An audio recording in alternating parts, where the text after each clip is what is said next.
My name's Greg Keys, and first lesson in these series of presentation skills is sunglasses. Be aware that if you wear sunglasses, no matter what you're doing, you can't see the eyes, and the eyes are the pathway into the soul and communication.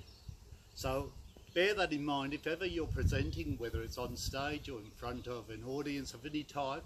If you wear glasses, be very aware that if they're darkened glasses, it's going to block out the eyes and people actually can't see the eyes smiling or actually speaking to you. So be aware of sunglasses. Now, I wear a Kubra hat for a reason. Number one, I'm a Dingy-Di Australian, but also because I haven't got much up top. Well, maybe that's not the right word, because some people might say I haven't got much intellect, which could also be the case.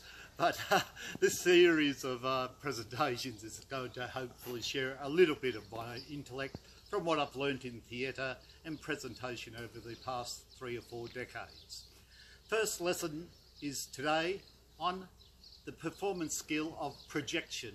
In other words, if you haven't got a microphone and you have to get in front of an audience of any type and you need to project out, such as now I'm projecting, or I could actually do a stage whisper.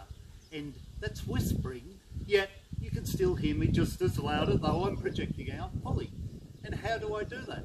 Quite simply, I'll get rid of the Kubra and the sunglasses, and quite simply what I do is I use the diaphragm, and I learned this in singing many years ago, that the diaphragm is what helps the breath come up through the actual vocal cords. And if you look at a dog, when a dog barks, look at its diaphragm, its stomach.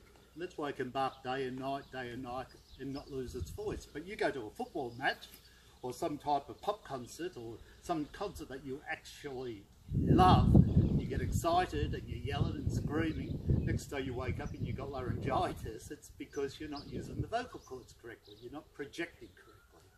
And 100 years ago, or 400 years ago, they never had things like microphones or that, so they had to know how to project. And one of the simplest ways of projecting is what I call the P or the P method, which is hands on the diaphragm, which is just below the xiphoid processor here, which is where the rib cage comes in here, and you go P, P, P, P, sound of a P, P, P, P.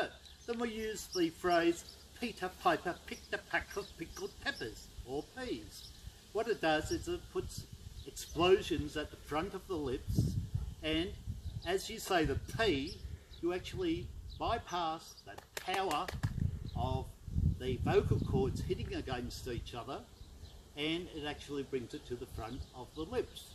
If you take your hands, and everybody take your hands, and I want you to applaud. Now I want you to applaud for 10 seconds. Go on. It may feel a bit strange, but nobody else is around. Okay, stop. Now look at your hands and you notice that they're turning red and they're tingling. That's what your vocal cords do when you're actually presenting a class or you're yelling at a football match. Now what we have to do is bypass that slapping, the pounding action, and actually get the sound, the actual coming up through the vocal cords to the front of the lips. And you do that by Peter Piper picked a pack of pickled peppers. That's how you project correctly. There's a fly, so I better project it off. Thank you very much, and catch you next time. Bye.